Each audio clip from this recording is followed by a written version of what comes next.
आज आप लोगों का डिमांड है, जिसको सुनना है आप लोग उसी को सुन लीजिए। हाँ ठीक है, काव्या कृष्णमूर्ति और सनी पांडे बिल्कुल गवा लीजिए और उड़ान बोलिए। हमको जितना जल्दी आप छुट्टी दे देंगे घर जाने के लिए हमको उतना ही खुशी होता है। आपको जाना नहीं, हमारा उड़ान हो गया यहीं पे। Thank you so much. उड़ान उड़ान बोलिए, उड़ान बोलिए, उड़ान बोलिए। तो उड़ान आपके तरीके से नहीं बोलेंगे, उड़ान तरीका से बोलिए। किसी को गवाना है तो आप हम तो 1 बजे आते हैं। हम तो नहीं, हमको जितना जल्दी कल गोलू जी कह रहे थे मंच पे कि ये लोग कहीं तो गाना गा के थैंक यू बोल देते ही जा। हमारा के जितना जल्दी खत्म करके कहबा उतना जल्दी खत्म कर दे। हम सेटिंग करके ना चलीला 2-4 लाख रुपया लेके नहीं की तो चलो सेटिंग करके कि हमको ये करना है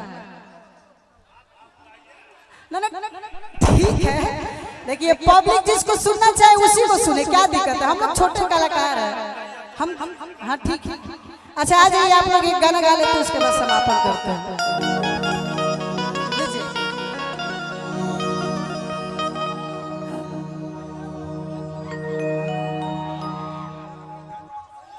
जी जी जी, हरे राम प्रधान जी बनी, स्वागत अभिनंदन बंदन कहे के बाद।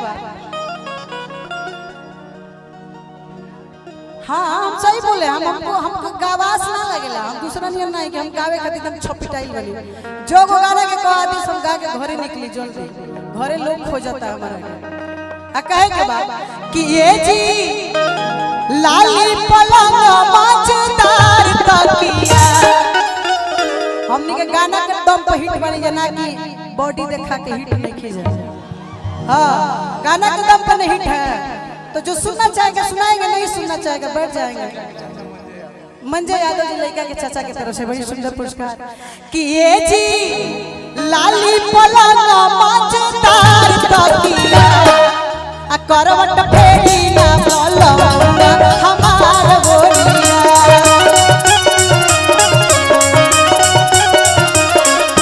करवट फेरी ना बोलंगा हमार बोलिया।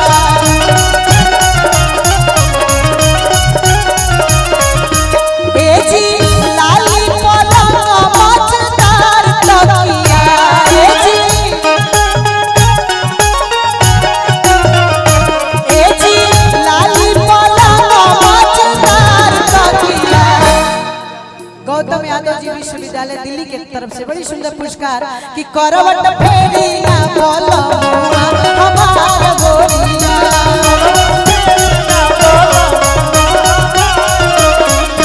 करवट फेरी ना बोलो हमार बोलिया।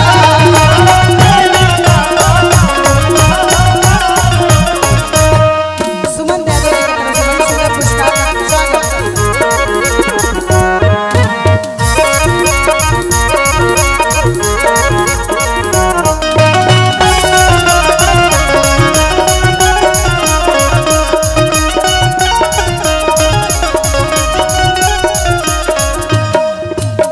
प्रदीप यादव जी लइका के चाचा के तरफ से बड़ी सुंदर पुरस्कार स्वागत अभिनंदन बा कि आए हैं कैसे के घूमी धनिया तहरा मोरिया,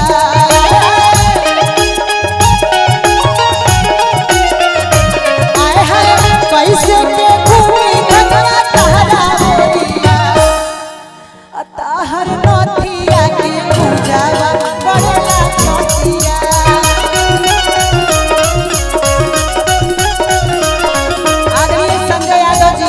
मंजय यादव जी चाचा के लड़का के चाचा की तरफ से बड़ी सुंदर पुरस्कार, धर्मेंद्र जी साहब की तरफ से बड़ी सुंदर पुरस्कार स्वागत। अच्छा ये बताइए जब पुरस्कार यही तरह देते हैं कि गाना ठीक लगता नो, बहुत बहुत धन्यवाद। संतोष सिंह की तरफ से बड़ी सुंदर पुरस्कार,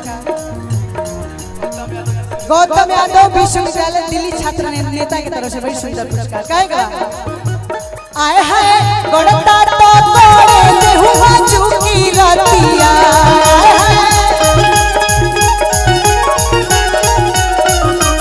आए हैं गड़ता तो गोड़े हुआ चुकी रतिया, अभी हने जइबो परदेसवा हो जाबी गोटिया,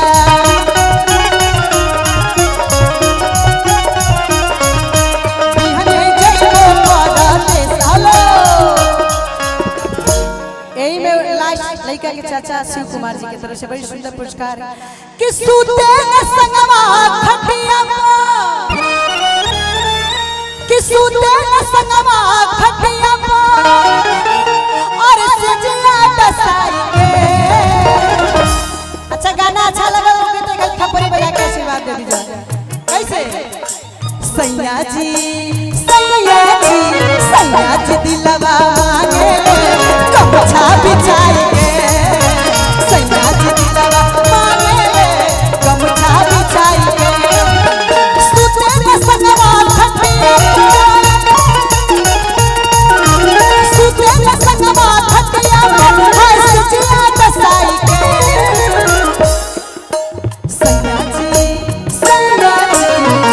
जी दिलवा मांगे कमछा बिछाइए सैया जी दिलवा मांगे कमछा बिछाइए।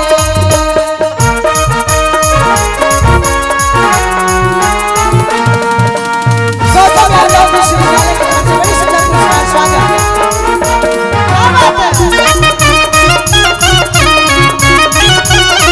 सैया जी दिलवा गौतम यादव की तरफ से बड़ी सुंदर पुरस्कार कि हम तो तोर गईनी हो सुनर बोर गईनी हो हम तो तोर गईनी हो सुनर बोर गईनी हो अपना रजन के प्यार में सबर गईनी हो।